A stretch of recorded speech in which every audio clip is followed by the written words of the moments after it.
तो कैसे हैं आप लोग? ठीक है, ओके। ये सवाल रिपीट हो गया क्या? हाँ, हमेशा यही पूछता हूँ ना। अच्छा है, कम से कम हालचाल तो पूछता हूँ। तो फंडामेंटल्स पे बेटा जो टेस्ट एंड डाउट्स थे वो क्लियर हो गए, राइट? उस पे लेक्चर्स भी कंप्लीट हो गए हमारे ना। जो भी कंप्लीट होने का मतलब काफी कुछ 10-11 लेक्चर बहुत होता है, राइट? अब जो एक बेस की मैं बात करता हूँ कि किसी भी कॉम्पिटिटिव एग्जाम की जो बेस होती है वो होती है बेटा फंडामेंटल्स को जानना। हर लैंग्वेज का अपना एक देखो अभी जो फंडामेंटल आती थी वो टेस्ट एंड डाउट लिखा था, देखो तो टेस्ट एंड डाउट है। मतलब हमने इससे पहले जो चीजें थोड़ी बहुत पढ़ी उसमें क्या क्या चीजें आ सकती हैं, उसमें क्या क्या चीजें हमको दिक्कत करी, ये चीजें। बाकी अब फंडामेंटल क्या है? ये क्लास है। ये क्या मिल रही है आपको? क्लास मिल रही है, राइट? इसमें हम शुरू से चीजों को समझेंगे, लेकिन मोड कॉम्पिटिटिव होगा। कॉम्पिटिशन एग्जाम्स के लिए हमारी आपकी प्रिपरेशन कैसे होनी चाहिए। हम वहां पर अगर सेंटेंस को पढ़ेंगे तो किस तरीके से पढ़ेंगे, हम वहां पर अगर नाउन को पढ़ेंगे तो किस तरीके से पढ़ेंगे। तो सबसे पहले हम आप फंडामेंटल पढ़ेंगे, इसके बाद फंडामेंटल देखते हैं कब तक चलता है, right?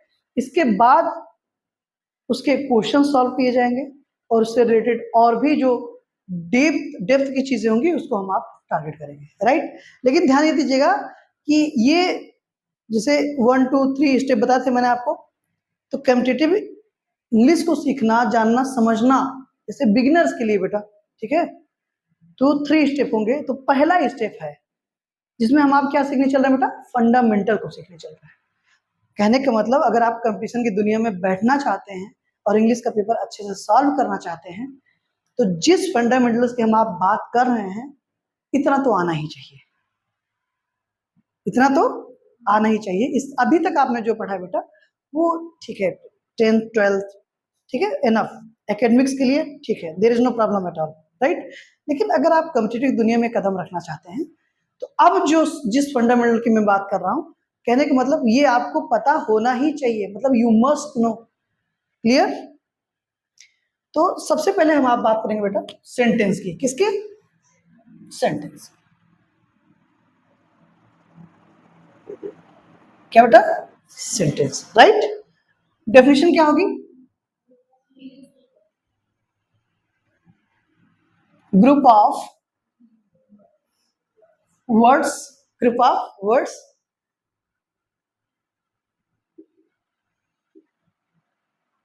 which has complete sense. ठीक है? Group of words, you have so many definitions related to sentence, right? तो group of words which has complete sense, group of words होगा और क्या देगा वो? complete sense देगा। ध्यान देना, ये मोस्ट इंपॉर्टेंट चीज है। सिर्फ ग्रुप ऑफ वर्ड्स हो जाने से सेंटेंस नहीं होगा। ग्रुप ऑफ वर्ड्स हो और साथ ही साथ क्या हो? कंप्लीट सेंस देता हो, मतलब it has complete meaning also, right? जैसे this is a car, he goes to market, group of words है, कंप्लीट सेंस भी दे रहे हैं, इसको हम आप सेंटेंस कहेंगे। इस सेंटेंस की श्रेणी में काउंट किया जाएगा, ठीक है? इसी को अगर हम आप ऐसे कहें बेटा, ही गोज टू मार्केट को ये कह दें market to goes he, market to goes he, Shyam market to goes he, क्या सही होगा? ग्रुप ऑफ वर्ड्स है, but is there any kind of meaning? It has no, इसके पास कोई मीनिंग नहीं, कोई सेंस नहीं निकल रहा है इसका। ये जबरदस्त मैच नहीं है, जबरदस्ती वाला मैच है, राइट? हम उसको सेट करना अरे क्या नहीं समझ में आ रहा, सिर्फ थोड़ा बहुत इधर उधर है। बच्चों की आदत कहाँ खराब होती है? हाँ, इसका मेन रीजन क्या है? सब्जेक्ट हमारा हिंदी है, सब्जेक्ट हमारा ज्योग्राफी है, लेकिन हम पढ़ाएंगे अंग्रेजी, हम पढ़ाएंगे साइंस। समझ रहे हो ना बेटा?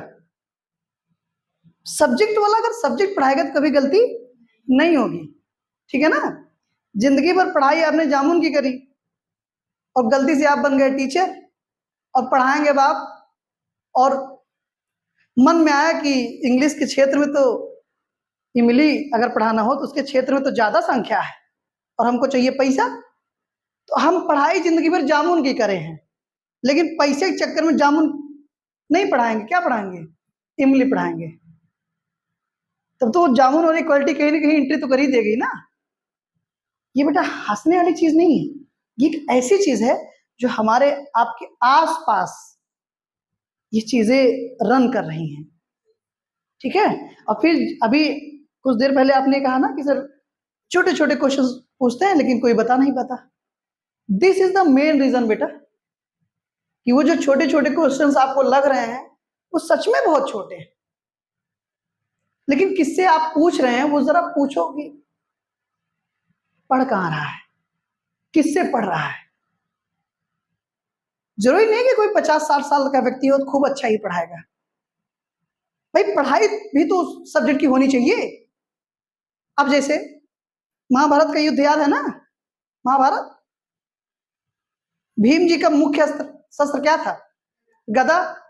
अब भाला दे दीजिए उनको, ऐसा थोड़ी एक नहीं चला पाएंगे, थोड़ा बहुत तो चला लेंगे ही, लेकिन क्या भाला चलाने में महारत हासिल है उनको? नहीं। अब गदा दे देंगे तो तोड़ के बहा देंगे, समझ रहे नहीं? फिर चाहे सामने दुर्योधन हो चाहे जो होगा। क्यों? क्योंकि बेटा सारी जिंदगी उन्होंने खपा दी गदा सीखने में, गदा युद्ध करने में। अब ऐन वक्त पे उनको दे दो, तुम भाला दे दो, बर्छी दे दो, तलवार दे दो, चक्कू दे दो, चम्मच दे दो, जाइए लड़िए, हो पाएगी लड़ाई? नहीं। अर्जुन धनुर्धारी थे ना, उनको गदा थमा दीजिए, उतना बेहतर लड़ पाएंगे? नहीं ना। तो बेटा हर व्यक्ति का अपना एक क्षेत्र होता है, अपनी एक स्पेशलाइजेशन होता है।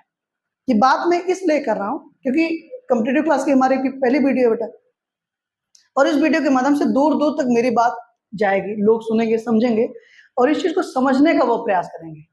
बेटा लगभग 8 साल हो गए पढ़ते पढ़ाते, मतलब टीचिंग एक्सपीरियंस लगभग 8 ईयर्स का। लेकिन इसमें मैंने सबसे जो मतलब अगर ये आप देखेंगे कि बच्चे के साथ शुरू से कहाँ गलती हो जाती है लोगों को, तो यही चीज, और उसमें सबका बड़ा रोल है। एक तो हमारा, जैसे मैं कह रहा हूं कि अगर मैं कोई ये चीज ढंग से नहीं कर सकता तो क्या जरूरत है मुझे ये काम करने की? मैं हिंदी का टीचर हूं ना, हिंदी बढ़िया पढ़ाऊं, बहुत अच्छा करूंगा, और इतना अच्छा करूंगा शायद उतना बेहतर कोई नहीं कर सकता। अगर कोई मैथ का टीचर है, क्या पढ़ाए वो? मैथ पढ़ाए, बहुत अच्छा पढ़ाएगा।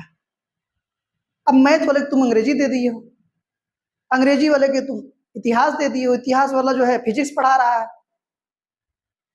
सिर्फ काम निकाला जा रहा है। इसे पढ़ाई नहीं कहते बेटा, इसे क्या कहते हैं? काम निकालना, काम चलाओ, जुगाड़ जानते हो ना? ये जुगाड़ है जो कि हर जगह अपनाया जाता है। इसी जुगाड़ की मैं बात कर रहा हूं। इससे कुछ दिन तो सब कुछ अच्छा चलेगा, लेकिन बहुत दूर चलना है ना प्यारे, तो आपको एक स्पेशलिस्ट की जरूरत पड़ेगी। आंखों में कोई दिक्कत होती है तो आई स्पेशलिस्ट के पास जाते हो कि एमबीबीएस को दिखाते हो, कि झोला छाप डॉक्टर को दिखाते हो, जो हर बात पे जो है ग्लूकोज टांग लिए तैयार है? हाँ क्या हुआ है? कान में दर्द है, अच्छा लाओ, तब तक ठोक रहा हाथ पीठ, तुरंत घुसाएगा भी ना। पहले मतलब 100-200 का काम बना ले, हाँ आप बताओ, अच्छा ऐसा होता क्या? नहीं। अगर आपके अंदर थोड़ी सी भी बुद्धि है तो सीधी सी बात है ना बेटा, नेत्र रोग विशेषज्ञ के पास जाएंगे। क्यों? आपके बगल में कोई हॉस्पिटल होगी, कोई एमबीबीएस होगी, जाके दिखा लो ना। आपके गांव में कोई झोला छाप डॉक्टर होगा, जाके दिखा लो। क्या जरूरत है किसी आई स्पेशलिस्ट को दिखाने की? आपको हड्डी की कोई प्रॉब्लम है, ऑर्थो के पास जाते हो। हृदय हार्ट की कोई समस्या है, कार्डियोलॉजिस्ट के पास जाते हो ना। मत जाओ, एमबीबीएस को दिखा लो, ले लो कोई पीली नीली 4 प्रकार की दवा। बेटा एमबीबीएस बुरा ऑप्शन नहीं है, एमबीबीएस बहुत बड़ी डिग्री होती है डॉक्टर्स की। लेकिन मैं ये कह रहा हूं कि किसी को पर्टिकुलरली हार्ट की समस्या है, तो बेटा एमबीबीएस डॉक्टर बहुत बड़ी डिग्री है, बहुत बड़ा डॉक्टर होता है, लेकिन जब आप उसके पास जाएंगे, एमबीबीएस के पास जाएंगे सर के पास, तो सर भी आपको यही सलाह देंगे, बेटा किसी कार्डियोलॉजिस्ट को दिखाओ, किसी हृदय रोग विशेषज्ञ को दिखाओ, क्योंकि उस क्षेत्र का वो मास्टर आदमी है, मैं नहीं। ठीक ऐसे ही बेटा हर विषय का अपना एक स्पेशलिस्ट होता है, जो आपको वो बताएगा जो अदर सब्जेक्ट का टीचर आपको नहीं बता सकता।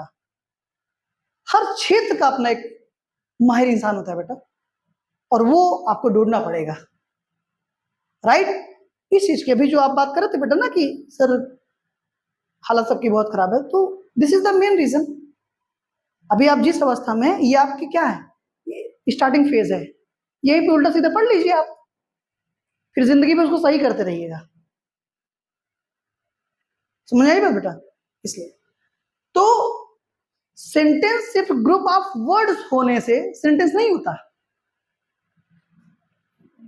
ना। Goes he to market group of words है, क्या ये सेंटेंस होगा? नहीं, राइट। जैसे for example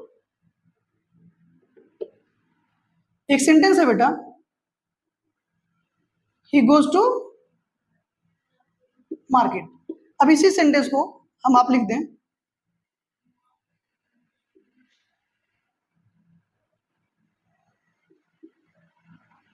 goes to market he.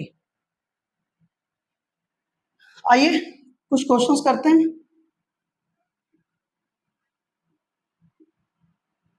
Group of words है, बिल्कुल है, ठीक है।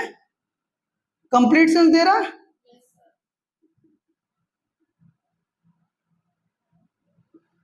बिल्कुल दे रहा है, राइट।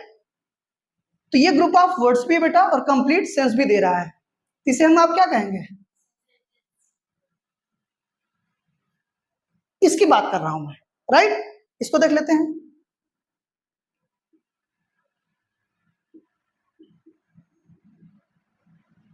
ग्रुप ऑफ वर्ड्स है, बिल्कुल है। कंप्लीट सेंस दे रहा है,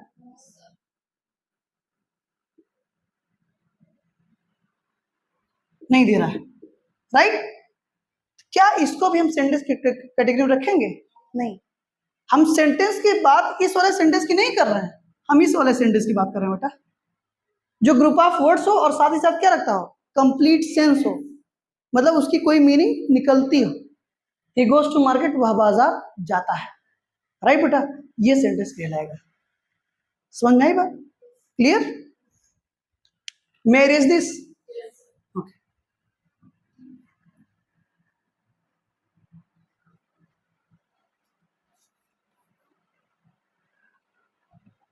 ओके। देखो बेटा सिलेबस नहीं चल रहा है ना, तो चीजों को बहुत डिटेल में हमको समझना है आपको, राइट। अब समझिए, if we talk about kinds of sentence, definition की एग्जांपल हो गया, समझ में आ गया ना? एक बच्चों क्लास नहीं चल रही, राइट। बच्चों क्लास मतलब बच्चे ही हैं आप, लेकिन अब हाई स्कूल क्लास नहीं चल रही है, कंपटीशन के फाउंडेशन है, फंडामेंटल्स आप क्लियर करना चाहते हो, तो उस हिसाब से हमको थोड़ी सी मेच्योरिटी दिमाग में लाइए। Clear? If you talk about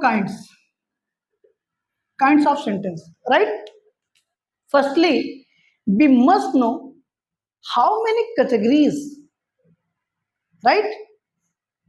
You know very well there are two categories if we talk about kinds of sentence, right? The first one is as per function, and the second one is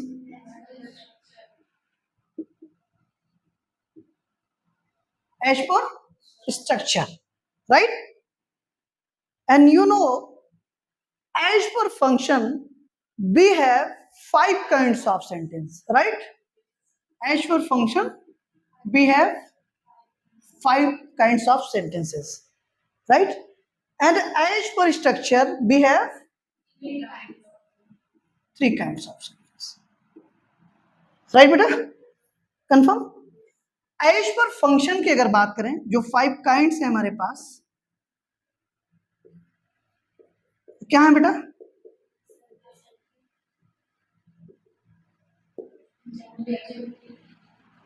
right?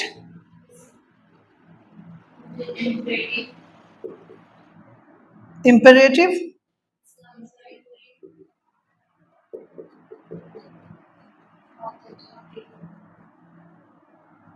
Exclamatory and optative, right? And as per structure भी है 3 kinds, simple, and the second one is compound, and the third one is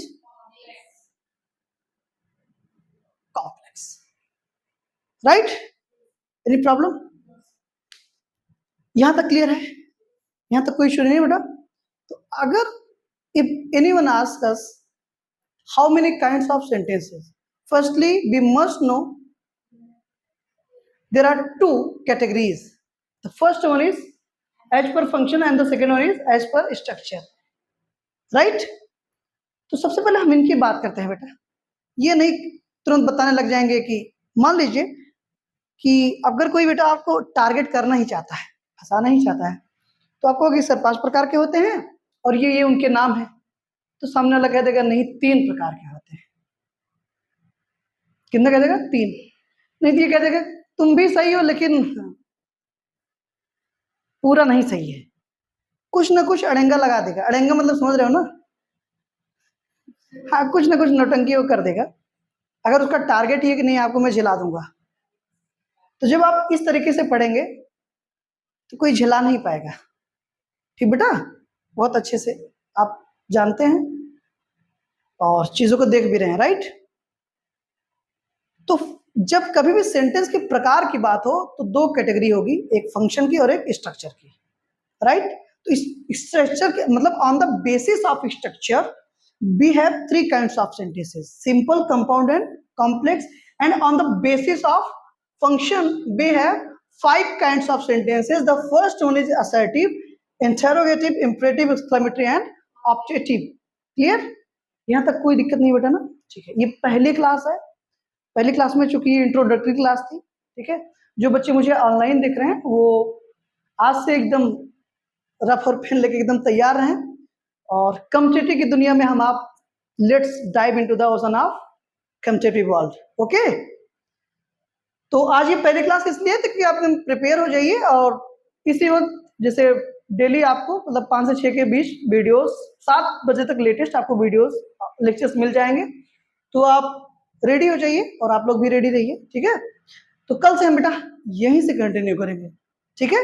kinds पे बात करेंगे। सबसे पहले या तो function देख लेंगे या तो एज पर स्ट्रक्चर देख लेंगे, ठीक है? वो हम आप कल डिसाइड करते हैं। Okay, till that thank you so much for this class. मजा आ रहा है? बहुत बढ़िया। Okay, thank you.